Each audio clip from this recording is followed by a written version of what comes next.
5월의 마지막 주일이자 성령 강림 주일을 맞이하였습니다. 코로나19의 위협이 다시 시작된 불안한 나날들 가운데 맞이하는 이 주일이 우리에게 힘과 용기 또 희망을 주는 그런 복된 날이 되기를 빕니다. 오늘도 하나님을 의지하고 기쁨으로 예배당에 나와 함께 예배하는 사랑하는 성도들과 그 가정 위에 하나님의 사랑과 자비가 충만하게 임하시기를 성어버이, 성자, 성령의 이름으로 축원드립니다. 네, 그 몇 주 동안 지금 계속 광고 말씀을 드리면서 오늘은 원래 어린이 주일, 어버이 주일, 청년 주일, 청소년 주일 이런 거를 5월 한 달 동안 다 잡아놔서 이렇게 좀 각자의 의미들을 되살려보는 그런 주일로 지내겠다. 또 그렇게 해서 좀 같이 축하하고 격려하고 응원도 하고 하는 그런 시간을 가지려고 했는데 여의치 않게 됐습니다. 그래서 참 아쉬운 마음을 갖고요. 오늘 또 하목군 장로님, 한일군 부장님이 어린이들도 많이 온다 그래서 막 불고기를 준비하자고 막 그렇게 해서 하셨는데 좀 안타깝게 됐습니다. 네, 그렇지만 오늘 이 주일들, 이 기념 주일들의 의미를 생각하는 것과 더불어서 또 오늘 성령의 역사에 대한 말씀을 살펴보며 주신 말씀을 나누고자 합니다. 오늘 말씀을 보면은 나사렛에서 말씀을 전하시는 예수님의 이야기를 우리가 읽은 겁니다. 그런데 이 말씀이 뭐냐면은 누가복음에서는 예수님께서 가장 처음 공생의 활동을 시작하시면서 하시는 말씀으로 나타나고 있습니다.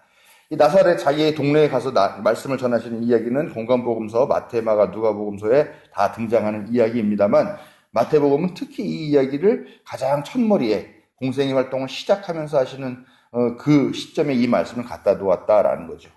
이 말은 뭐냐면 누가복음의 관점에서 봤을 때 이 누가복음 전체를 꿰뚫고 있는 아주 중요한 주제라고 할 수 있는 그런 내용을 오늘 읽은 말씀이 담고 있다. 이게 국어를 배운 사람은 주제를 안다고 그랬잖아요. 예, 이렇게 주제가 한 책의 가장 앞에 나오는 거를 두 갈씩 주제다. 이렇게 맞죠, 선생님? 네. 이거는 계속 또 이런 주제 나오고 있어요. 아무튼 누가복음 전체를 이야기하면서 이 가장 주제가 되는 이 핵심적인 내용들을 앞에다 놓으면서 앞으로 예수님께서 하시는 활동, 또 예수님의 삶과 죽음, 그리고 그 제자들을 파송하는 과정, 제자들이 가서 파송을 가서 성공하고 또 실패했던 그런 다양한 이야기들이 이 이야기와 같은 그런 오늘 읽은 부분과 같은 방향으로 흘러가게 될 것이다 라고 하는 그런 전제를 담은 이야기다 라고 할 수가 있습니다. 그래서 우선 오늘 읽은 우리 본문 말씀들을 보시면요. 자기가 자라나신 나사렛에 오셔서 늘 하시던 대로 안식일에 회당에 들어가셨다라고 하는 그런 구절이 나옵니다. 16절에 있는 말씀이죠. 예수님이 어려서부터 또 늘 하시던 대로 안식일 회당에 가셨다. 이런 이야기들을 하면서 시작을 하고 있는 이유는 뭐냐? 예수님이 지금은 우리가 예수님을 하나님의 아들로 고백을 하고 막 그러고 있지만 예수님께서 계시는 그 당시에 예수님은 한마디로 말해서 재수 없는 사람, 재수 온 붙은 사람이었다라는 거죠. 왜냐하면 그 당시에 나무에 달려 죽은 사람, 십자가에 달려 죽거나 아니면 나무에 목매달아 죽거나 하는 그런 경우는 가장 저주받은 죽음이다라고 그렇게 일컬어지고 했던 것이죠. 근데 예수님께서 어떻게 돌아가셨느냐? 로마라는 제국과 또 헤롯 왕과 종교 지도자들한테 미움받은 것도 모자라서 또 가장 저주받은 죽음인 나무에 달려 죽었다라는 거죠. 그런데 그런 예수님을 사람들이 믿고 따르고 가서 추종한단 말이에요. 그러니까 이것들 봐라 하면 요즘 같은 식으로 말하면 뭐냐? 이것도 신천지 아니야? 이런 식으로 그 당시 사람들이 이 예수님을 믿고 예수님을 따르던 사람들을 바라보게 됐다라는 것이죠. 그러니까 그런 어떤 이단시되고 또 저주받은 죽음이라고 하는 그런 선입견, 그런 판단들, 그런 것들이 있는데 그런 부정적인 견해에 쐐기를 박는 것으로 말씀을 시작하고 있는 거죠. 뭐냐? 예수님은 어려서부터 회당에 다니면서 아주 습관적으로 늘 하시던 대로 공의에 가시고 그렇게 하셨던 그런 분이시다라는 것을 이야기하는 거죠. 그 당시에는 성인이라고 하면은 어느 누구나 회당에 가가지고 거기에 있는 말씀을 읽고요. 그 말씀을 낭독하고 또 해석할 수 있는 그런 권리가 있었다고 합니다. 예. 지금은 그런 권리가 누구에게 있습니까? 목사에게 있습니까? 예. 지금도 사실 누구에게나 다 있죠. 근데 우리가 그런 걸 하지 못하는 건데, 그 당시에는 어느 누구나 다 그럴 권리가 있었고, 예수님은 그런 권리를 누리시는 그런 분이셨다라는 것을 다시 한번 말을 하고 있는 것이죠. 근데 사실 예수님께서 실제로 글을 읽으실 줄 알았는가 몰랐는가 하는 거는 사실 여전히 좀 약간 논란거리가 있지 않느냐라고 생각합니다. 그러나 어쨌든 오늘 말씀 보면 예수님이 아주 어려서부터 이렇게 회당에 가고 회당에서 말씀을 읽고 그 말씀을 해석하고 하는 그런 전통, 또 그런 권리들을 충분히 이해하셨고 그 공동체의 규율에 아주 하셨던 그런 분이시다라는 것을 이 누가복음 기록자가 항변하듯이 그렇게 이야기 먼저 뻥 던지고 예수님의 생애를 시작한다라고 할 수가 있습니다. 예수님께서 읽으신 이 성경 말씀은 이사야서 61장 1절과 2절에 해당하는 부분입니다. 이사야서 61장에 있는 내용은 이렇습니다. 주님께서 나에게 기름을 부으시니 주 하나님의 영이 나에게 임하셨다. 주님께서 나를 보내셔서 가난한 사람들에게 기쁜 소식을 전하고 상한 마음을 싸매어주고 포로에게 자유를 선포하고 갇힌 사람에게 석방을 선언하고 주님의 은혜의 해와 우리 하나님의 보복의 날을 선언하고 모든 슬퍼하는 사람들을 위로하게 하셨다. 네, 오늘 예수님께서 읽으신 부분과는 조금 다르죠? 예.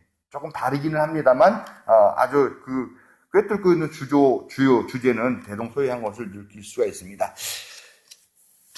이 말씀 둘 다 주님의 영 혹은 하나님의 영이 나에게 내리셨다, 나에게 임하셨다라는 고백으로 시작을 하고 있습니다.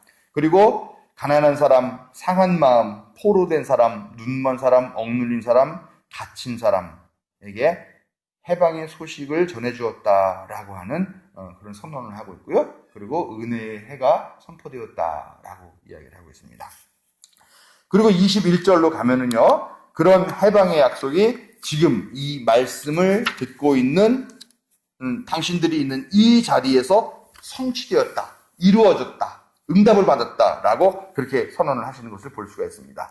그 말씀을 들은 사람들, 지금 이 자리에 있는 사람들, 또 예수님을 보고 있는 그 사람들이 보고 있는 그 예수님이 바로 그 약속의, 그 예언의 성취의 주인공이자 담지자라고 하는 것을 누가복음도 분명하게 이 책을 읽는 사람들에게 전달하고자 하는 것이죠.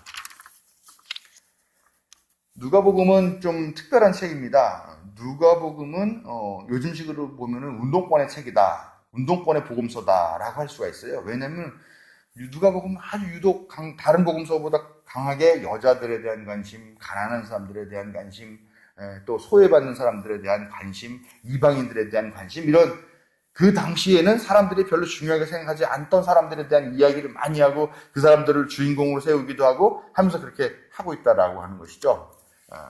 근데 그 누가복음 말씀드린 대로 가난한 사람들에 대한 관심이 아주 지극한데요.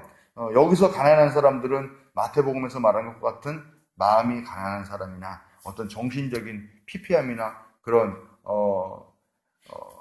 무소유한 사람들을 이야기하는 것이 아니라 분명하게 물질적으로 가난한 사람들을 언급하고 있다는 것이죠.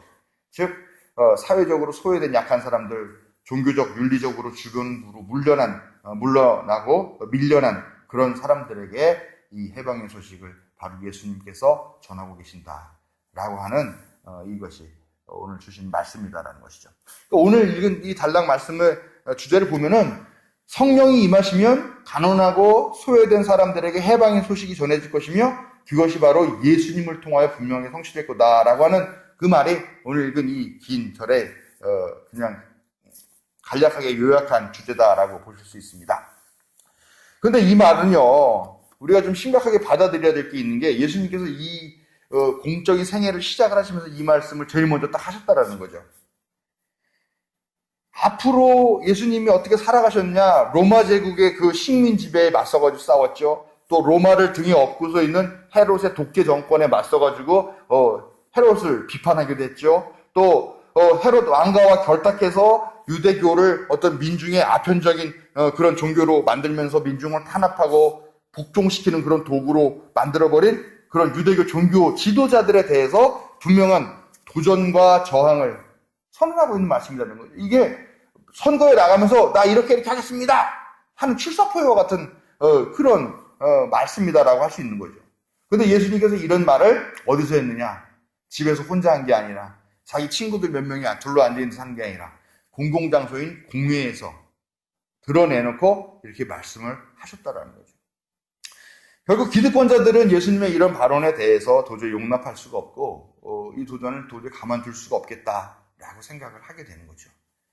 예수님께서는 결국 죽음의 길을 갈 수밖에 없었던 그런 선전포고를 이 말씀을 통해서 하시면서 공적 생애를 시작하셨다라고 이렇게 해석할 수가 있습니다.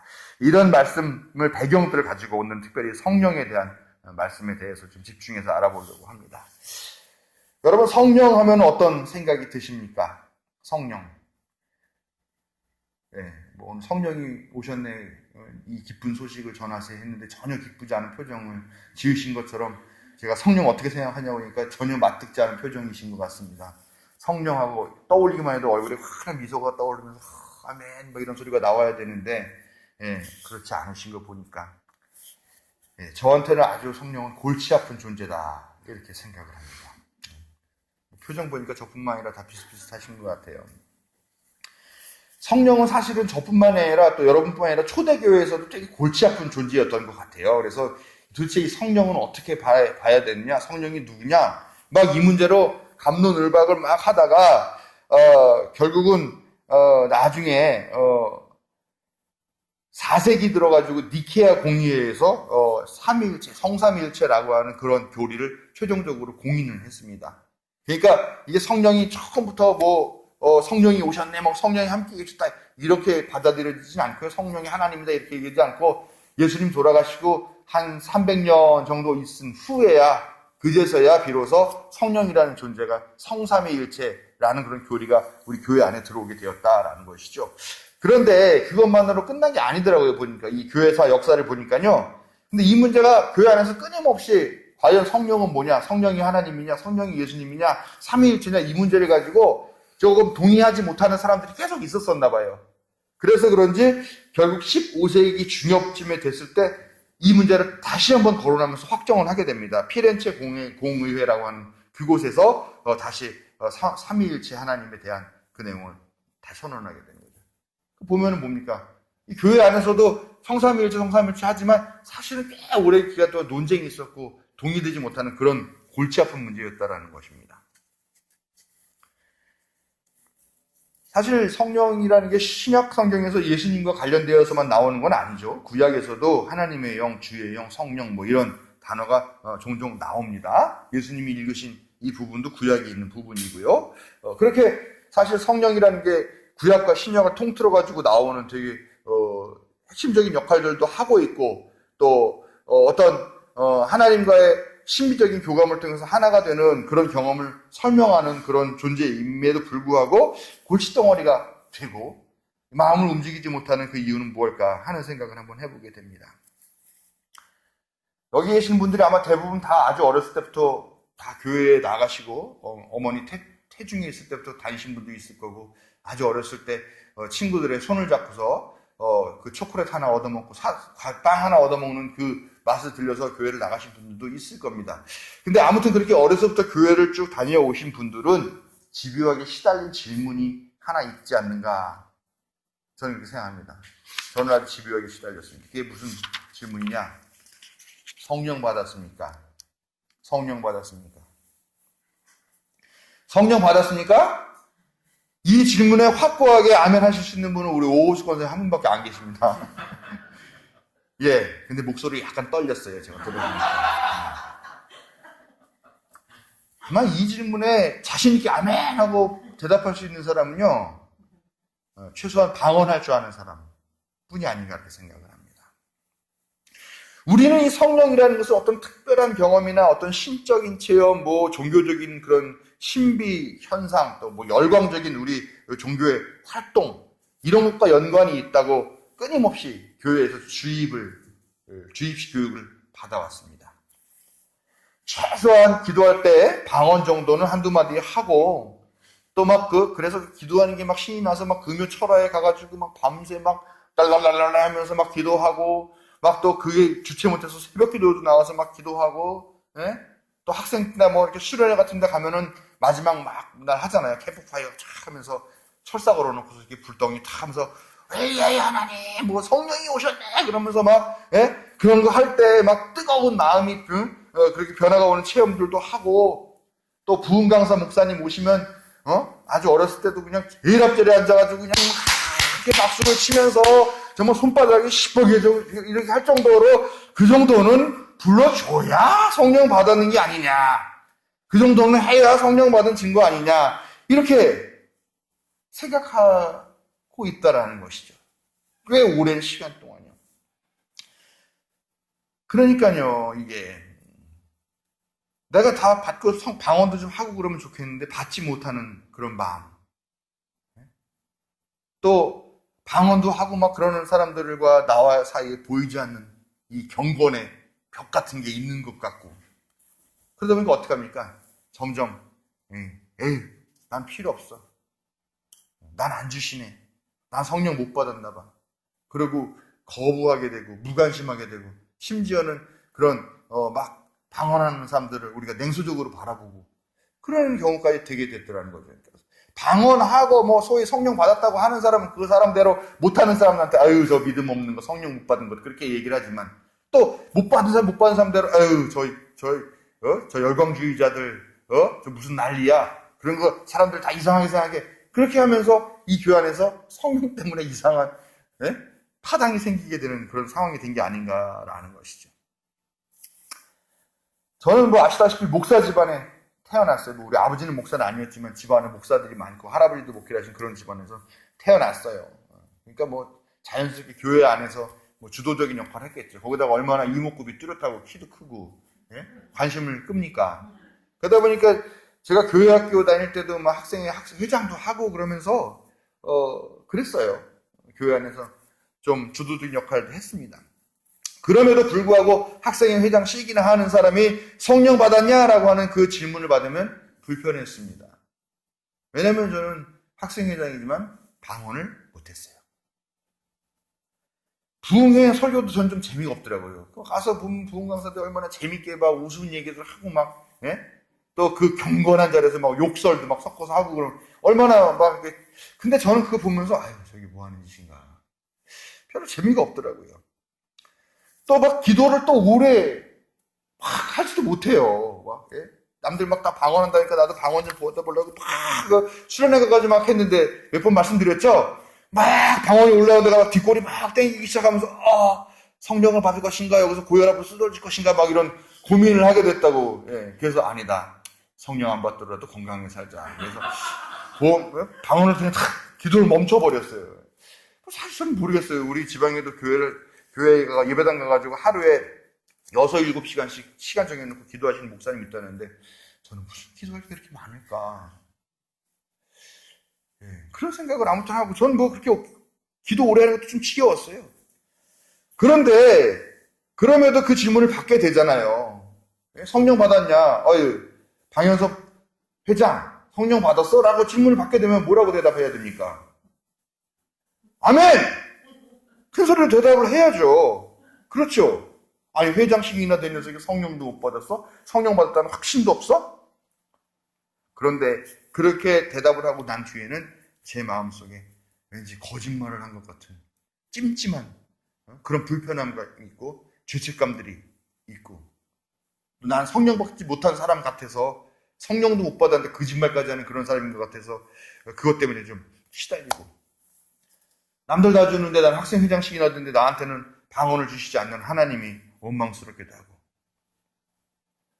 결국 성령님이라는 존재는 나한테는 거짓말 시키는 영이 되는, 진실하지 못하게 만드는 영이 성령이 나한테 그렇게 돼버린 게 아닌가라는 생각한다는 거죠. 여러분, 성령님이 하시는 일이라는 게 고작 개인적인 체험들, 두세 사람이 모인 자리에서 라라라라고 이상한 소리를 방언하게 하고 그 방언이 뭔지 통역해주고, 또 넌 앞으로 이렇게 될 거야라고 예언해주고 하는, 고작 교회라는 틀 안에서만, 그게 고작 성령의 역할이라는 것이냐라는 겁니다. 그렇게 따진다면 성령이라는 게 얼마나 하찮습니까? 교회 안에서만 몇몇 사람들에게만, 이상한 방언을 하는 사람들에게만. 오히려 그렇게 성령님을 생각하는 것이 성령에 대한 심각한 모독이라는 거죠. 사실은 모욕이고. 만약 지금 누군가 나에게 당신 성령 받았습니까? 라고 묻는다면 제가 뭐라고 대답할 것 같아요? 사탄아 물러가라! 그러지 않을 거고요. 아멘! 그럴 겁니다. 옛날과 똑같이 아멘! 하고 대답할 것입니다. 그러나 달라진 것이 있다면 다른 사람의 눈초리 때문에, 다른 사람이 나를 어떻게 보고 있을까 때문이 아니라 지금은 확실히 성령님의 존재를 믿고 성령님이 나와 함께 계신다는 것을 확신하고 있기 때문이라는 것이죠. 오늘 읽은 말씀이 바로 그 키워드이고 제가 그렇게 할 수 있는 근거가 되는 말씀이죠. 오늘 말씀 보면 성령님은 해방하시는 영입니다. 성령이 이사야 선지자에게 내리자 그가 하나님의 말씀을 선포하기 시작했습니다. 근데 그 말씀이 뭐냐? 바로 가난한 사람, 포로된 사람, 마음이 상한 사람, 눈먼 사람, 억눌리고 갇힌 사람, 그런 사람에게 해방을 선포하는 말씀이었다라는 것입니다. 그리고 예수님은 이런 성령과 동행하시는 분으로서 조금도 부족함이 없는 그런 삶을 살아내신 분이었고요. 최소한 누가복음, 오늘 읽은 이 누가복음에서 증거하는 예수님은 절대적으로 성령에 사로잡히고 성령과 동행하시고 성령과 동일하신 그런 분이시고, 성령은 해방하시는 분이신데 예수님이 성령과 동행하셨다. 그럼 뭐냐? 여기 예수님도 해방자이시고 예수님의 중요한 사역도 해방하시는 사역이다라는 것이죠. 예수님 해방자. 해방자라는 뜻이 우리가 예수님을 그리스도라고 고백하잖아요. 그리스도 구세주라고 고백하죠. 메시아라고 고백하죠. 그 메시아 그리스도 이게 다 구세주 이게 다 결국은 해방시킨다라는 의미와 다 똑같은 그런 의미를 갖고 있는 어원을 갖고 있다는 것이죠. 우리가 모든 억압에 반대하고 저항하려는 마음, 또 그런 상황 가운데 처해서 아픔을 당하고 고통을 당하고 가난한 그런 이웃들을 보면서 연민을 느끼고 그들과 연대하려고 하는 그런 마음이 있다면 그것이 바로 우리 안에 성령님께서 함께 하신다라고 하는 증거임을 믿으시기 바랍니다. 여러분 성령 받으셨습니까? 네. 조금 이제 은혜가 돼서 조금 목소리가 올라갔습니다. 엊그제 뉴스에 혹시 그런 거 보시는지 모르겠습니다. 355일 동안 한 평도 안 되는 CCTV 카메라를 설치한 철탑 위에 올라가서 자신을 해고시킨 삼성을 고발하며 투쟁을 벌이던 김용희 노동자가 내려왔죠. 355일. 1년에서 딱 열흘 빠진 그 시간 동안을 풍찬 노숙, 비바람 맞고 또 눈보라 맞아가면서 그렇게 견디다가 드디어 승리하고 내려왔습니다. 그 뉴스 보셨죠? 그 뉴스 보시면서 여러분 기분이 어땠습니까? 아유 저런 빨갱이 새끼 저 위에서 그냥 말라 죽었어야 되는데 이렇게 생각했나요? 아니죠. 야 잘됐다. 아유 저 사람 그 승리하고 내려와서 너무 다행이다. 야 삼성이라는 저런 공룡 같은 거대 기업을 무릎 꿇혔구나. 아 삼성도 저 한 사람 하나 때문에 정신 좀 차렸겠지. 다행이다. 이런 생각하시면서 다 내일같이 기뻐하셨을 거라고 저는 믿습니다. 아닌 사람이 몇 분이 있으신 것 같기도 하고. 네. 또 요즘 제일 시끄러운 뉴스 하나 있죠. 네. 윤미향 씨. 여기 정미향이라고 써놨네요. 네, 윤미향 씨. 사실 제가 보기엔 좀 문제가 있어요. 그 좀 회계 처리 좀 잘 좀 하고 해야지. 그런데 한편 생각해 보면 누가 나한테 야 내가 너네 단체에 한 1,000만 원 정도 후원하려고 하는데 계좌번호 알려줘. 그러면은 내가 계좌번호 모르는데 근데 나는 내 계좌는 외우고 있으니까 일단 여기다 넣어주면 내가 보내면서 네 이름을 처리해줄게. 그럴 수도 있을 것 같아요. 물론 또 팔이 안으로 굽어서 그렇게 생각할 수도 있는 거긴 하지만 아무튼 잘못한 건 분명히 있어요. 그죠? 재정 문제 또 투명하지 않게 해요. 다시 그렇게 조그맣게 시작한 그런 NGO들은 대부분 다 그렇게 시작하고 그런 비리들이 있을 수밖에 없는 구조이기도 하니까. 그건 뭐 잘못했다고 치고. 그런데 어쨌건 30년 동안 일본군 위안부 피해자 할머니들 위해서 그렇게 헌신했던 그 사람이 지금 보수적인 사람들과 보수 언론에 완전히 포위당한 한 마리 어린 양처럼 막 사방에서 물어 뜯기고 있는 것 보면서 그걸 보면서도 일본은 또 야 봐라 일본 위안부 사실 다 없는 건데 한국이 날조한 거 아니냐 정대협이 날조한 거 아니냐? 그렇게 막 하면서 밝혀졌다고 그런 걸 막 떠들고 있는 그런 모습을 보면서 여러분들 기분이 어땠습니까? 화가 났을 겁니다. 그리고 지금 윤미향 씨가 당하게 될 정말 말도 안 되는 그런 개인적인 것까지 막 지금 조국 죽이기와 똑같은 그런 양상으로 벌어지는 거 보면서 그 심정이 얼마나 안타까울까 하는 그 연민들 아마 다 느끼셨을 거고, 그런 보수라고 얘기하기도 뭐하죠. 이런 진짜 뭐 토착 외구, 그 다음에 일본에 있는 외구, 이 사람들에 대한 분노하는 마음들 아마 다 같지 않았을까 생각을 합니다. 미국에서 지금 폭동이 일어났죠. 폭동. 왜 일어났습니까? 무장하지 않고 있던 한 흑인이 백인 경찰한테 이렇게 체포되는 과정에 목이 짓눌려. 그거 보니까 정말 엎드려 있는데 무릎으로 목을 콱 누르고 있더라고요. 근데 내가 I can't breathe 이렇게 나 숨을 쉴 수 없어라고 계속 얘기를 했음에도 불구하고 무시하고 있다가 결국 질식해가지고 죽게 되는 그런 상황이 됐죠. 그거 보면서 여러분 무슨 생각이 들었습니까? 그런데 그 나라 대통령이라는 사람은 또 어땠습니까? 거기다가 폭도들한테는 총을 쏘겠다고 이렇게 트위터를 올렸다가, 그거 보면서 여러분 기분이 어땠어요? 여자들 협박해서 성착취 영상을 찍고 그것을 판매해서 수익을 올리면서 정말 짐승의 탈을 쓴 그 조주빈 일당과 그 외에 다른 온갖 이상한 이름 이기야니 갓가시니 뭐니 하는 그 인간이라고 부르기도 너무 그런 그 존재들 보면서 여러분들 어떤 기분이 들었습니까?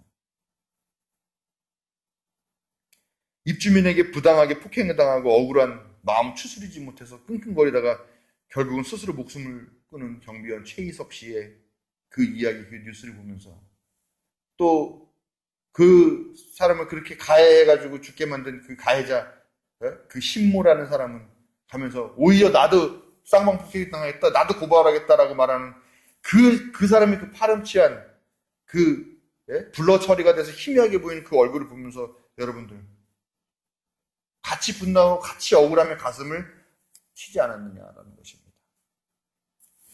요즘 텔레비전을 보면은 그 모금 방송이 많이 나오잖아요. 보면 이렇게 얼굴이 이만하게 돼가지고 이렇게 얼굴에 혹이 난 그 여자아이 많이 나오더라고요. 그 가난한 이웃, 난치병에 걸린 그런 이웃의 딱한 사정을 본다거나, 또 하나님 나라를 만들기 위해서 헌신하고 있는 고군분투하는 그런 이들을 보면은 여러분들 단돈 10,000원이라도 좀 후원해주고 싶은 그런 마음도 들지 않습니까? 우리는 매 주일 예배 때마다 모든 차별과 억압을 넘어서 하나님의 정의가 실현되는 하나님의 일꾼이 되기로 결단한다라고 하는 그런 고백을 하면서 파송의 말씀을 선언을 하고 있습니다. 그런 우리들이 성령을 받지 못했다면 과연 누가 성령을 받겠습니까? 해방의 사역에 동참하는, 또 동의하고 헌신하고 기도하는 것, 그런 사람이 바로 성령 받은 사람인 것을 믿으시기 바랍니다. 바로 지금 이 자리에 있는 여러분들이 다 성령 받으시고 성령이 동행하시고 성령이 인도하시는 그 길을 따르시는 그런 성도이심을 믿고 기억하시길 바랍니다. 여러분, 이제 어느 누구라도 성령 받으셨습니까? 라고 물어보면 큰 소리로 아멘 하고 대답하십시오. 속으로는 생각하시죠. 너는 받았냐? 나는 확실히 받았다 이놈아. 여러분과 함께 계시는 성령의 인도하심, 또 그 길과 삶을 기꺼이 따르시며 맡기시는 그런 성도 여러분 되시기 바랍니다. 어린이 주일, 어버이 주일, 청년 주일, 청소년 주일 이렇게 맞이하면서 생각해 봅니다. 어린이, 어버이, 청년, 청소년, 그들은 지금 어떤 상황을 살고 있고 무엇이 필요한가? 가만히 보면 남녀노소 가릴 것 없이 지금 다 사실은 우리가 정신적인, 물질적인 아니면 법률적인 이런 거에 다 억압받고 있기도 하고요. 잘못된 가치관에 착각하면서 착각에 빠져 살고 있기도 하고요. 또 불필요한 것들에 대해 집착하면서 살고 있고요. 또 이런 것들 하고 다 귀찮아가지고 나태한, 또 무관심한 그런 삶을 살고 있기도 하다라는 거죠. 때로는 손가락질 받고 있는 삶을 살고 있기도 하고요. 비난받는 삶을 살기도 하고 있더라라는 겁니다. 학생은 학생대로, 청년은 청년대로, 부모는 부모대로, 어린이는 어린이대로, 어린 놈들이, 노인네가, 틀딱이, 꼰대가, 여자가. 여러분, 해방이 다 필요하더라고요. 이 땅의 모든 어린이, 모든 어버이, 모든 청년, 모든 청소년들이 다 자유롭고 평화롭게 성장하고 성숙하고 늙어가기를 바라는 그런 마음을 갖는 것. 정당한 대우를 받고 희망을 갖고 헛된 가치관이 아니라 올바른 진리를 향해서 살아갈 수 있는 그런 세상을 만들고자 하는 것이야말로 성령님이 우리와 함께 계시는 증거라고 확신을 합니다. 부디 바라기는 빈부와 노소, 빈부와 또 노소, 나이 차이, 남녀 성별, 신앙, 민족, 혈통, 지역, 계급, 직업과 또 국적 등 이런 모든 차이를 다 뛰어넘어서 모든 인간의 차별 없는 평화와 정의를 구하고 그를 위해 작은 헌신이라도 함으로써 성령과 동행하는 삶을 사시는 여러분들이 되시기를 부탁을 드립니다. 여러분이 바로 성령님, 여러분이 바로 예수님, 여러분이 바로 해방자가 되시기를 주님의 이름으로 부탁을 드립니다. 해방하시는 성령의 능력이 여러분의 삶에 충만하시고 또 인도하시기를 성어버이 성자 성령의 이름으로 축원드립니다.